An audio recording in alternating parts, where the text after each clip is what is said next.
Peace, blessings, and black love. This is Amaja OOOOUUUTT coming to you back at it again. This one, ladies and gentlemen, this is just an audio, so you don't have to worry about looking at your screen. This one is about the coalition.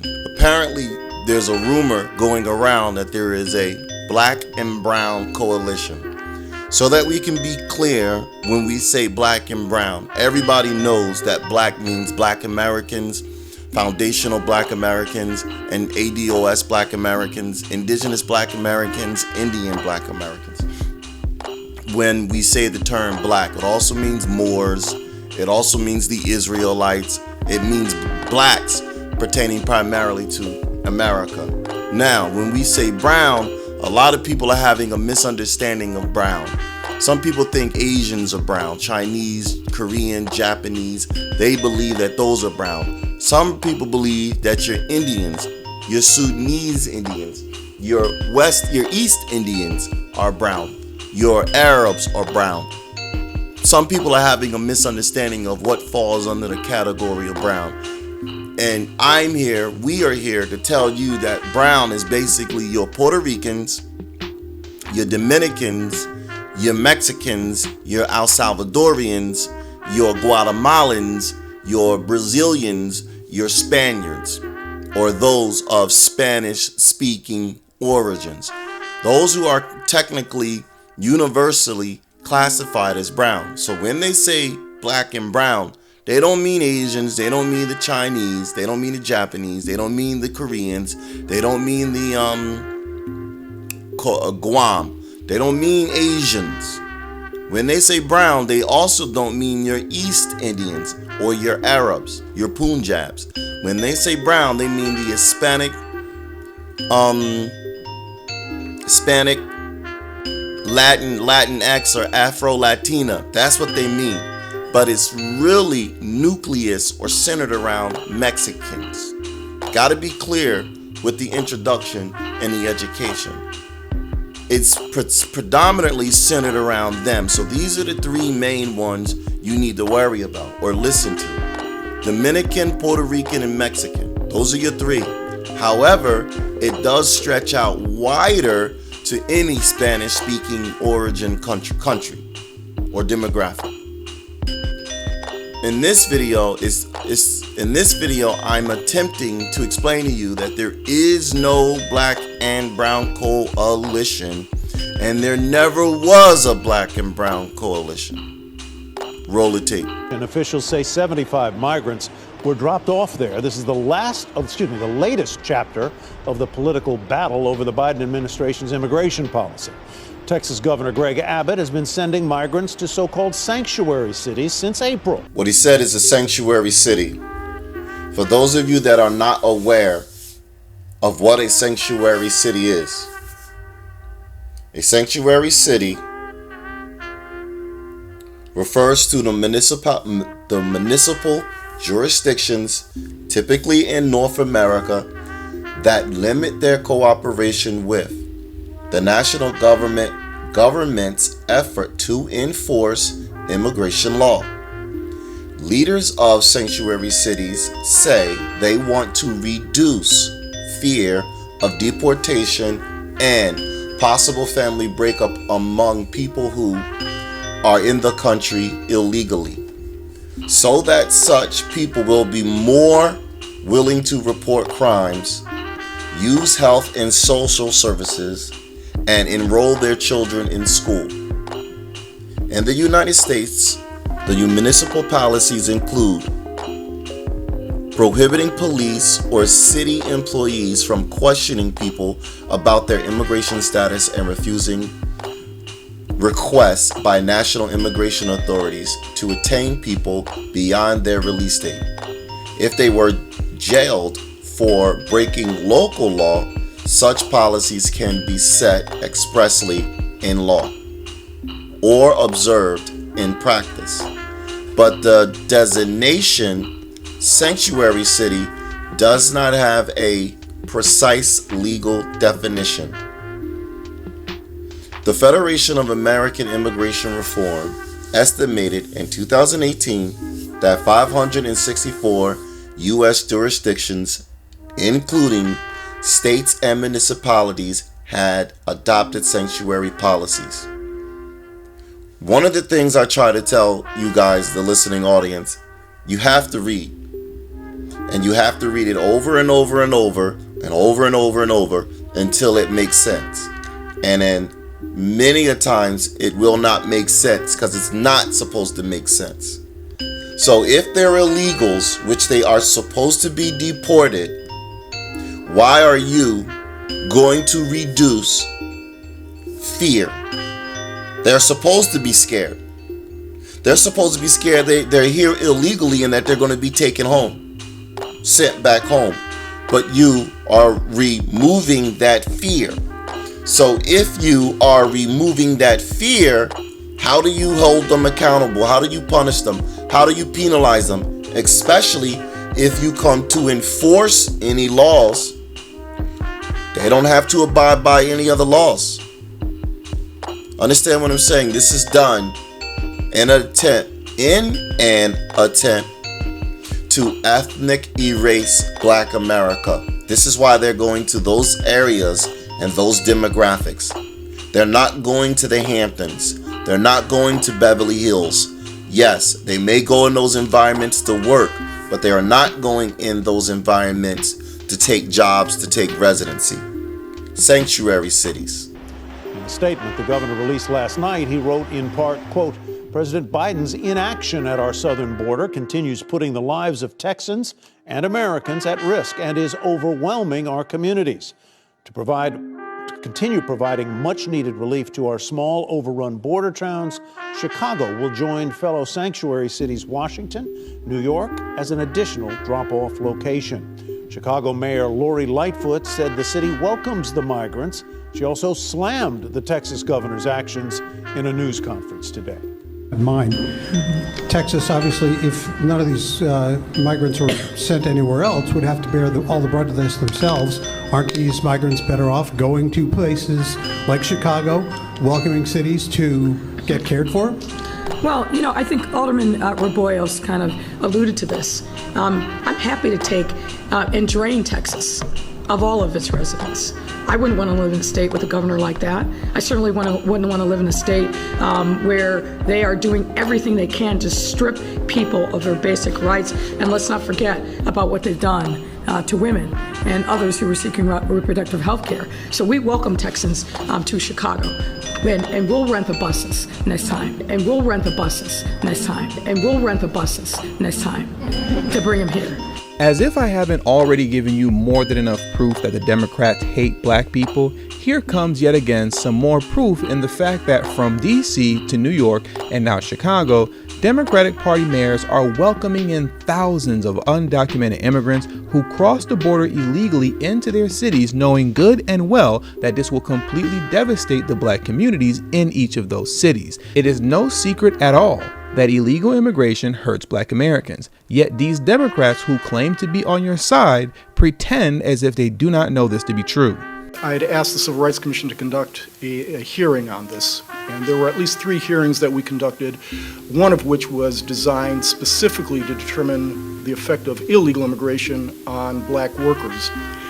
We had a panel of experts who testified, and they spanned the ideological spectrum. Regardless of whether or not they disagreed on discrete policy issues, each and every one of them agreed that illegal immigration has a decidedly negative impact on Black wage levels and employment levels. I had asked the Civil Rights Commission to conduct a hearing on this, and there were at least 3 hearings that we conducted, one of which was designed specifically to determine the effect of illegal immigration on Black workers. We had a panel of experts who testified, and they spanned the ideological spectrum. Regardless of whether or not they disagreed on discrete policy issues, each and every one of them agreed that illegal immigration has a decidedly negative impact on Black wage levels and employment levels. I had asked the Civil Rights Commission to conduct a hearing on this, and there were at least 3 hearings that we conducted, one of which was designed specifically to determine the effect of illegal immigration on Black workers.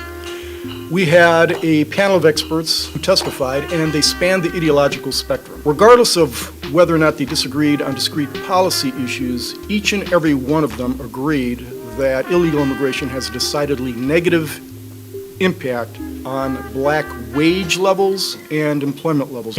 If you've got a significant influx of low-wage labor, what does it do?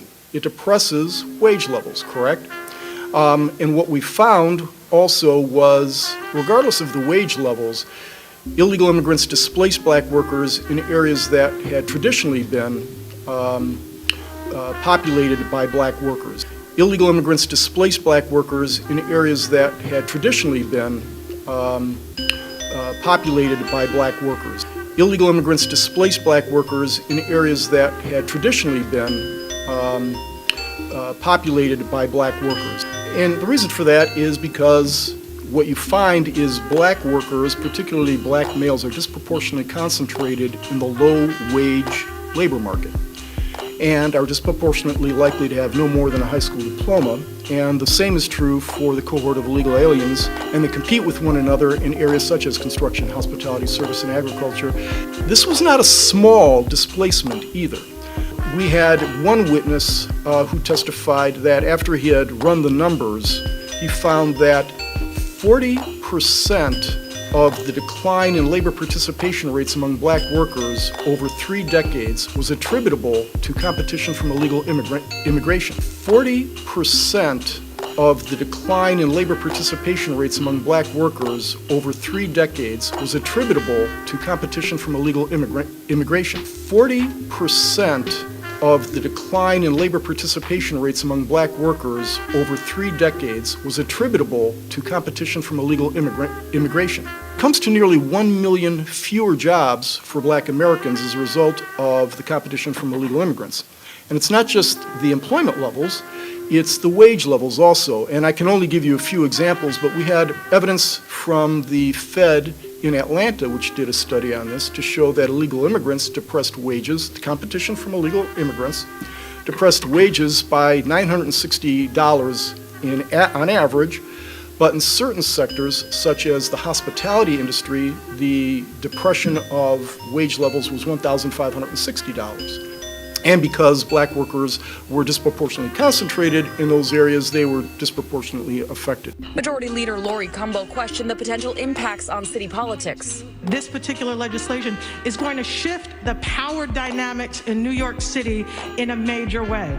And we do not have the numbers or the information to know how that is going to impact African American communities. So what you heard is that with the influx of immigrants within the last 30 years, it is affecting African American communities the most, because those are the demographic that the individuals go to that job market, go to that labor field and acquire those jobs. Now the funny thing with the term immigrant is they're going to flood your zone with immigrants, and these immigrants and that term mean anybody that is not U.S. born. So that immigrant can be Mars, that immigrant could be Venus, that immigrant could be Saudi Arabian, that immigrant could be any nationality. It doesn't necessarily pertain to one nationality. However, when you do any form of study, the reason why you have to get a variety of study is so that you can pretty much get an understanding of where the largest effect is coming from, or who's the largest being, which demographic is being targeted the most. If I'm using words like targeted, I'm also using words like affected. I need you guys to listen to my sentence structure. Somebody's being targeted. It isn't random. It isn't par for the course. It isn't, it just happens to end up that way. It doesn't just happen to end up that way within you get a 30-year time span, and you can see after 30 years, this group is constantly being affected the most. If it was random, then it would be random, and then the numbers would also illustrate its randomness. That means if it was random, you will have a year, a decade, or 6 months, or whatever, where other nationalities are also being penalized or suffering as a result of a 30-year immigration tactic or emergence or influx of immigrants coming in. But the specialist just explained to you that within the last 30 years, one demographic is being negatively affected the most. Not all demographics, one demographic is being negatively affected the most. So when you understand and you're really trying to fix things, you will learn to cut the chatter. These immigrants are being brought here, whether they're Caribbean, whether they're continental blacks, whether they're European blacks. Immigrants, please understand, stick with the term immigrants. They are all here to ethnic cleanse black Americans, foundational black Americans, indigenous black Americans. They're not here just for economics and I want to make my home a better home and I want to send some money back to my country and help take care of my country. They're not here for that. Yes, that's an ingredient. That's a nuance. That's part of it. But that's not the major reason. The major reason the United States government is letting an influx of immigrants enter this country is so that they can target, fight, and annihilate, ethnically erase black Americans. The issue is when it says immigrants, you don't know which immigrant they're going to use because there's a specific immigrant class, immigrant group that is going to do the heavy lifting. Not all immigrants are going to fight, not the fight of WSR. All of them are going to participate. All of them are going to have the same mental structure, but they're not going to execute their mission objective the same. The end result is the same. The practice is going to vary. The practice is going to differ. One of you is going to become more educated academically and try to remove you on an academic stance. The other one is going to try to get more, I would say, politically involved and try to remove you politically. Another one is probably going to come in and become a little bit more entertaining, and then they're going to remove you using the instrument of entertainment. Another group may come in and try to remove you, replace you with the pathology or the path of sports. They're all coming here to remove you, to get you out of the paint. However, their ergonomics of doing it is going to be different. And what we are having this video here is called What Coalition? This black and brown coalition doesn't exist. And like they are saying 30 years, and there's another one I can tell you goes like 40 years, since the 1940s, not 40 years, since the 1940s, the black and brown coalition does not exist. Did it ever exist? And it's in its clearest form, no. It's just what they do, since they've always had limited power, they would throw rocks and hide their hand. But with all the studies in time, you can see that they're not coalition with us. The black and brown coalition doesn't exist, and they are here to take economics, land, neighborhood, jobs from black Americans specifically. I want to just give you a quick example, another example of what's happening in our country as a result of the destruction of the family and men are not in control. In the right way. I don't mean macho men or men who think they're tough. I don't mean those who are driven by ego. I mean those who love what's right and they're guided by the truth and good, and they're doing good. All right, just to be clear here, in Loyal Heights is like a suburb of Los Angeles. It's east of downtown LA, and it's a housing project, and residents are on edge after a firebomb attack on 4 homes.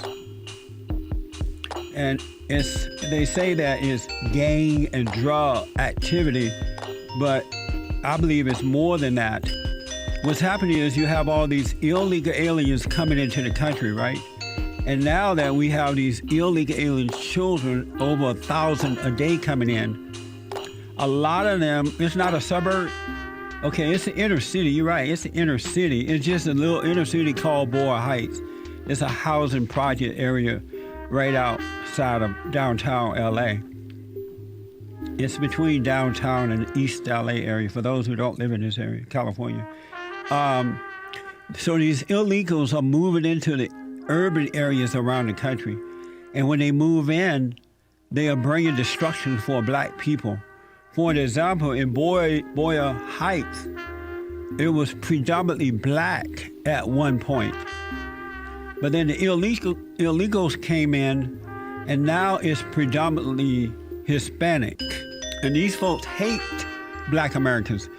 Even in Mexico, if you're dark black, dark skin, then you're hated, you're looked down on, even in Mexico. So they're bringing that same attitude here in this country. And they're trying to run black people. These Hispanics are trying to run the few black people that are left there, they're trying to run them out of Boyle Heights housing project there.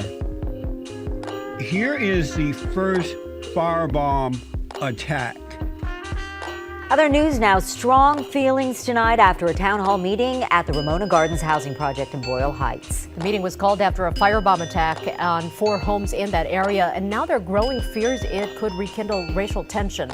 Ramona Gardens is a public housing development located just north of the 10 freeway in the community of Boyle Heights. It's been plagued by gang and drug activity. The community meeting was called by police and fire officials after some neighbors expressed concerns that African Americans live in 3 of the 4 units that were attacked with Molotov cocktails in this largely Latino community. We are trying to determine motive. We are trying to determine whether it is gang related or if there is some type of hate crime issue involved. But some of those who attended the meeting, like Lynette McDaniel, who has lived in Ramona Gardens for only 90 days, says she's had enough and isn't waiting around to get the answers, but is moving out ASAP. I don't want to be around this. I don't want to have my daughter around this at all. So it's better for her. I'll be all right. But this, I don't know what to say about it. And I don't want to continue to deal with it. So, you know, I'm going to move on. And the police try to determine if it's hatred or racism or whatever. If it was you can answer this question for yourself, folks. If it was white gangs bombing the homes of black people in that area, what would it be? Racism. Al Sharpton, Jackson, NAACP, Maxine Waters, and everybody, their mama would, the black college students, everybody, their mama would be protesting downtown LA area right now. There were 4 units in one complex area there, and these Hispanics went in, and there were three of the 4 units were lived in by black people. They firebombed 3 of the units, but the 1 unit with the Hispanic family, they did not touch. There were 4 units in one complex area there, and these Hispanics went in, and there were three of the 4 units were lived in by black people. They firebombed 3 of the units, but the 1 unit with the Hispanic family, they did not touch. There were 4 units in one complex area there, and these Hispanics went in, and there were three of the 4 units were lived in by black people. They firebombed 3 of the units, but the 1 unit with the Hispanic family, they did not touch. And you think that's not racism? And you think that's not racism? And you think that's not racism? And you think that's not racism? That's not racism? That's not racism? That's not racism? Here's the controversy over whether it's race related or not.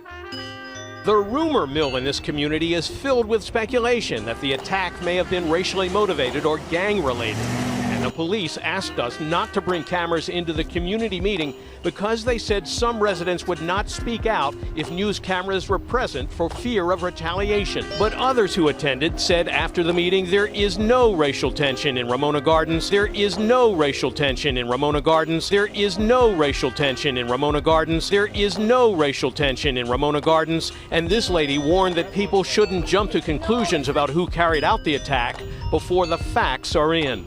We don't know who did it. LAPD doesn't know who did it. So why do the news say that Hispanics and African Americans are at war when we're not? We're all friends here. I have African American friends. We're not at war. She was dismissive. And the reason why I'm breaking it here is so that you would understand behavioral patterns and talking points. The first thing she said is, it wasn't about racism and we are not at war. Instead of zipping it, keeping her mouth shut, she said, we are not at war and it wasn't about racism. When they dismiss your information or the facts, I'm explaining to you why you should end the conversation, cut the chatter. Because that person that's in front of you is being deceitful. I don't know what they're lying about. I don't know why they're telling the lie, and I don't care to investigate. But if we are on this planet, and we've been on this planet for a long time, we already know this tension amongst every last single race, culture, and ethnicity. We already know. And we know what our people do. Every people group, for the most part, knows what each person does, even if it isn't racism as it pertains to Hispanics and blacks, Latinos and blacks. We know it's a form of racism. Why? Because as Jesse Lee Peterson pointed out, out of the 4 apartment units, only all 3 of the black apartment units were hit. So 3 out of 4 get hit. And the only one that does not get hit, remember, it's supposed to be a random act. So out of the 4, the only one that does not get hit happens to be a Hispanic one in an Hispanic neighborhood. I know in hindsight you guys can see, oh, that was racism all day. I know you can see that. But I'm also trying to get you to understand how people think. People think if you don't know that they're full of shit, that they can get by. And what I'm telling you is whether it's your wife, your daughter, your son, your dog, your parrot, your cat, your goldfish, if you operate in a manner that allows them to get away with it, what they will do is they will take smooth advantage of you. They will take cold advantage of you because there is no resistance. There is nothing that tells them they better behave. So this female comes out and she says, no, it ain't, that ain't it, which is called gaslighting. No, it ain't, that ain't it. Now we got to play dumb. Now we got to sit here and wait 10 years, 20 years, or 30 years in order to find out the root cause. What's this all about? When they first, a lot of them first migrated here, and they brought their little MS-13, the Rhinos, and all the other little. So I was telling you about that once before. They used to come on outside of the railroad tracks, right on the walls, and try to shoot at you, whatever. So yeah, we've been, and then it's got something to do with that Mexican mafia stuff. That come from around California and Texas. So, right. A lot of those Mexican gang members and black ones too migrated from California to other parts of the country, and I'm surprised at some of the locations they're in right now. Yeah, and the Mexican mafia people gave a green light on anybody who black. Yeah, and the Mexican mafia people gave a green light on anybody who black. Yeah, and the Mexican mafia people gave a green light on anybody who black. Anybody who black. Anybody who black. Anybody who black. Especially out there in California, because I know a few old people that I know when I was running the gang from out that way, that they told me the same thing. The Mexican Mafia gave just like the green light. You see him, shoot on sight. The Mexican Mafia gave just like the green light. You see him, shoot on sight. The Mexican Mafia gave just like the green light. You see him, shoot on sight. The Mexican Mafia gave just like the green light. You see him, shoot on sight. The Mexican Mafia gave just like the green light. You see him, shoot on sight. See him, shoot on sight. See him, shoot on sight. See him, shoot on sight. See him, shoot on sight. Type of situation. Right? So if you see a black person, just kill him. Don't matter if they're in a gang or not. Out in the valley, here in the LA area, out in the valley, black people were given a warning from the police department to be careful when you walk the streets, when you're at the bus stops, because the Mexican gangs are just killing blacks at random. So like I said, the female says, no, it ain't. That ain't it. We're not at war. No, it ain't. That ain't it. We're not at war. No, it ain't. That ain't it. And what I'm trying to explain to you is, this is what's in your environment. It would only make sense that there's a connection. That's common sense. That's observation. It would only make sense that, yeah, we're at war. So if the local news, the local police, the local public officials are telling its citizens how they must take care of themselves and be safe, and then this incident happens, why would you tell them that that ain't it? They're all in on it. They're all in on it. Even if they're not a member directly, they're in on it because they benefit from it. Yes, they may tell their sons, they may tell their daughters, I'm not a racist. I know I'm Hispanic, I know I'm Mexican, I know I'm this, but I'm not a racist. They may tell them that. But if they ain't out here actually telling who's who, what's what, and they're getting their politics right to be in favor of everyone, then they're in on it. Because it gives them economics. It gives them power. Nobody wants to go back to their country, and they're going to fight to stay here, and they're going to do whatever they got to do to stay here. So you can't dismiss it just because one person says, oh, racism doesn't exist. We're not racist towards black Americans. No, they are. No matter how cute they are, no matter how sexy they are racist towards black Americans. It's just that they use black Americans to acquire economics. They use black Americans to acquire a political power residual. I'm going to tell you what they tell us when it get real heated like this. They'll come and tell us that, hey, y'all are brothers. Y'all don't need to be doing this. But if the white people come through there, they're going to say, well, that's just the way they are. Yes. That's the way they do it. I'm telling you, they didn't have. That's how they did us when they tried to make us come together, which didn't work. They said, oh, well, y'all guys are brothers. Y'all both brown people, or whatever the case may be. It was the Nation of Islam that did. They had like a big meeting and try to get everybody to be friends, which didn't work because that turned into a big fight. But that's another story. But yeah, they do want to give the impression that quote-unquote people of color are getting along, and it's absolutely not true. That's more that black and brown coalition scared Negro talk. And the higher ups, which is your black congressional caucus or your residual or leftover baby boomers, are going to talk that talk of black-brown coalition. And I explained to you one time, that's coward talk. That's the concept or ideology that says because we as a people are being oppressed as a collective by this one group of people, if we come together, sort of kind of like Marxism, come together, band together, and if we fight this one group of people, since they're smaller in number, then we, the people who are oppressed by that people, can take over and run the world and get some power. The reason why that will never work in the grand scheme of things, again, I told you I don't like debates. The reason why I don't like debates is because they're fruitless. What I mean by the term of fruitless is it doesn't really get anything done. It's not fruitless as in a term of absolute, because now I heard the debate.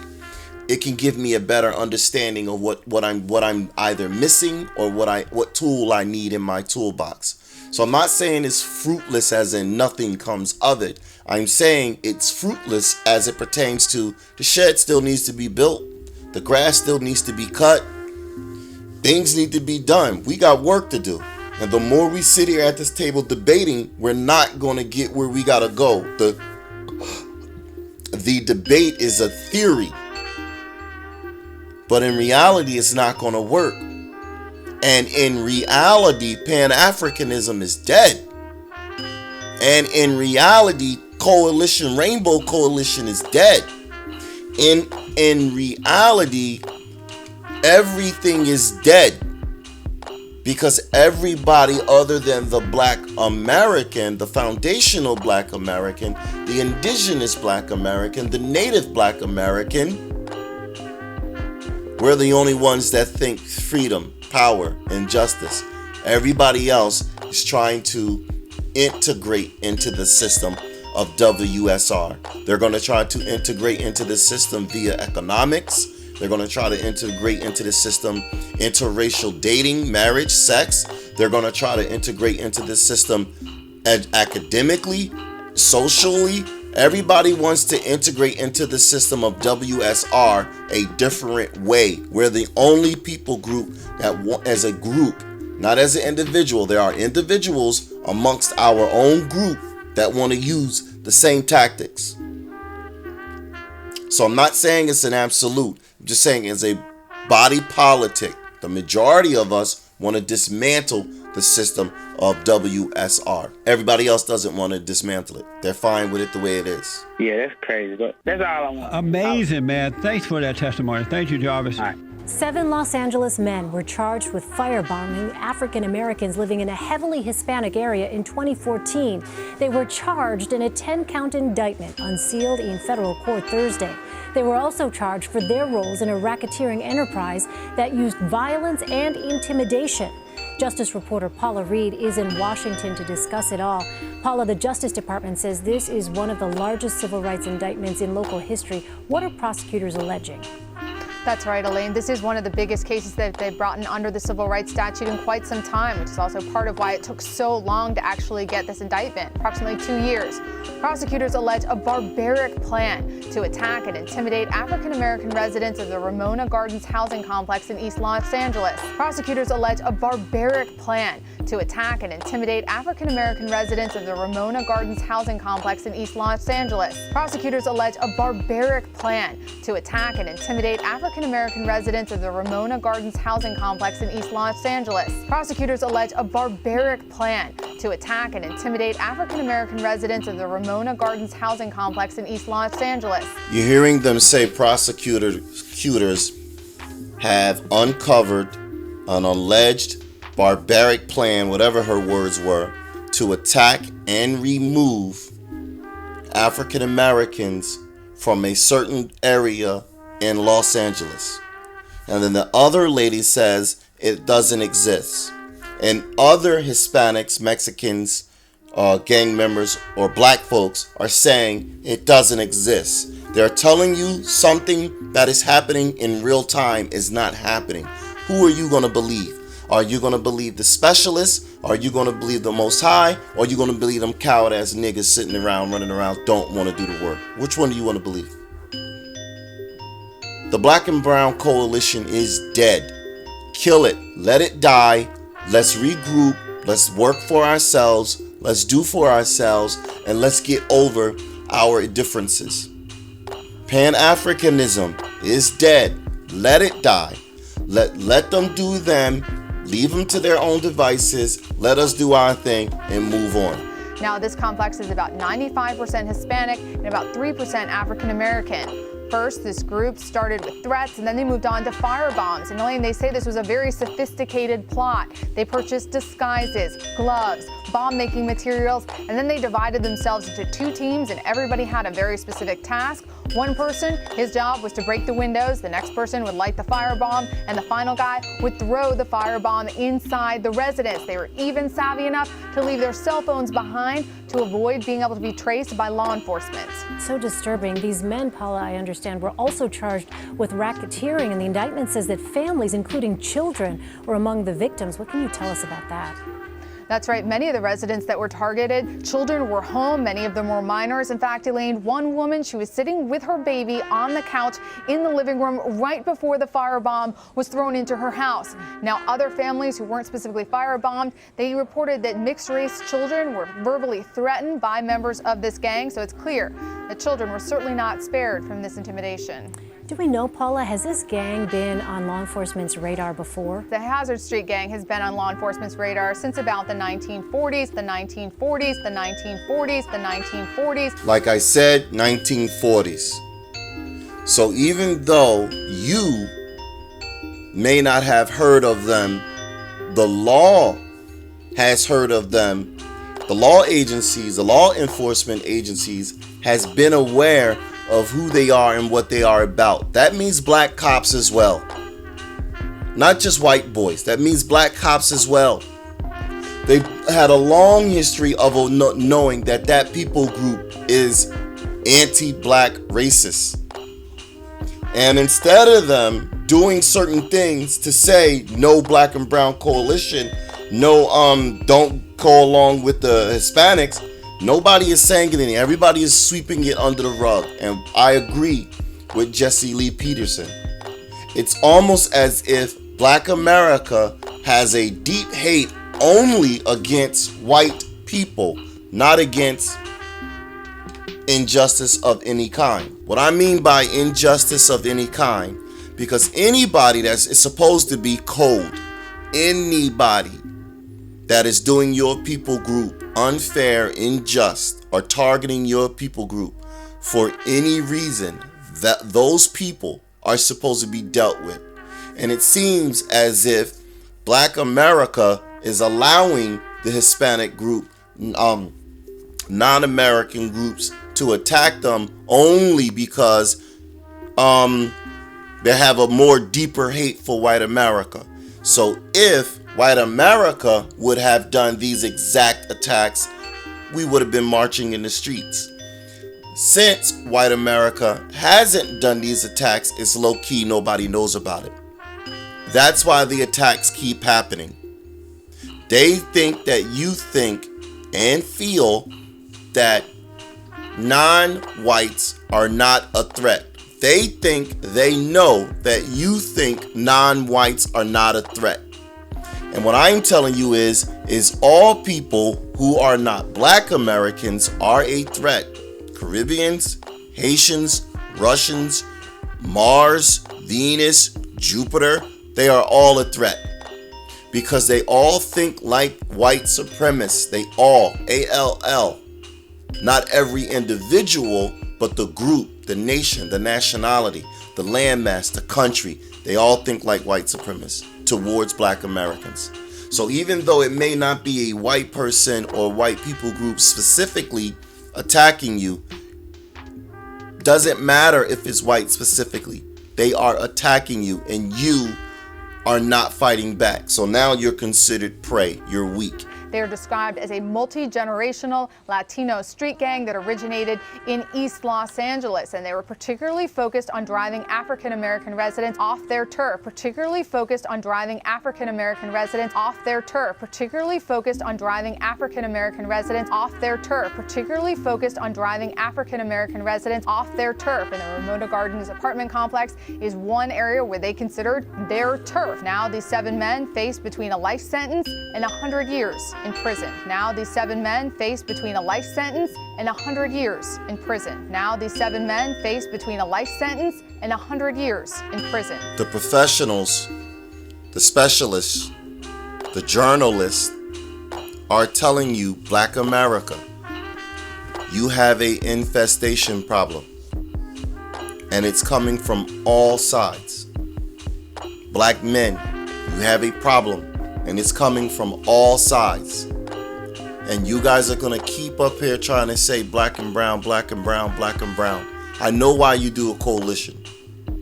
I explained earlier in this video, you do a coalition because you believe all other people groups who are oppressed by one people group would be your allies to go against that people group. And we are telling you, Most High, all power, all powerful is telling you, You do not have any allies. Yes, they may sing your same song. Yes, they may use your words. Yes, they may use your talking points. Yes, they may have sex with you. Yes, they may bore your child. Yes, yes, yes, yes, yes, yes, yes. There's one thing you cannot account for. Their agenda and their allegiance is theirs. It is not ours. Our agenda and our allegiance, our final destination, are actually two different destinations. And when that enemy goes to the weaker one of us, the weaker one of us is going to always fold. On the grand scale, on a small scale, micro,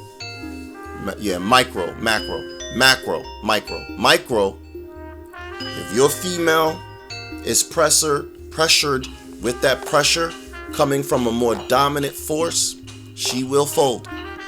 If your best friend, your road dog, is pressured with that more dominant force, they're going to be sitting in that room whistling Dixie.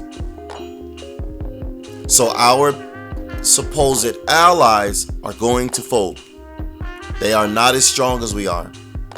If they were as strong as we are, no matter what their adversities are, they would stay in their own country and they would civil war in their own country. They would period of reconstruction in their own country. They would rebel in their own country and they would revolt in their own country. If they were as strong as us, and that's a fact. But they're not in their own countries trying to make their own countries better or participating in making their own countries better. All of them are running from their own countries. So if they didn't want to fight the cartel, if they didn't want to fight the guerrilla warfare troops in the jungle, if they didn't want to fight them, what makes you think they're going to fight this white boy and white supremacy racism? They're not here to fight white supremacy. They're here to coalesce, acquiesce, to get along with white supremacy racism. And in order to do that, they have to go after you. Your jobs, your neighborhoods, they have to attack you. And they're coming. They're not coming simply because the dominant society says, here, let them loose. They're coming because you're weak. They're coming because you think that they're your friend. They're coming because you believe that because of a few of them allow you to have sex with them, that they're not an enemy or that they pose no threat. They're coming. And as long as you guys want good hair and pretty eyes, they're going to use that to their advantage to disadvantage you. What I'm suggesting that is you can study and you can do your own research because it's important to get the information. But for those that don't want to study, for those that are preoccupied, for those that are busy doing other things, the best thing you can do is get back to the basics. Put your faith back into black people, deal with black people, communicate with black people, and reinforce the black community. Warrior class, zoo, rise up. Warrior class, zoo, show up. Warrior class, zoo, speak up. Warrior class, zoo, smoke them out. Peace, blessings, and black love.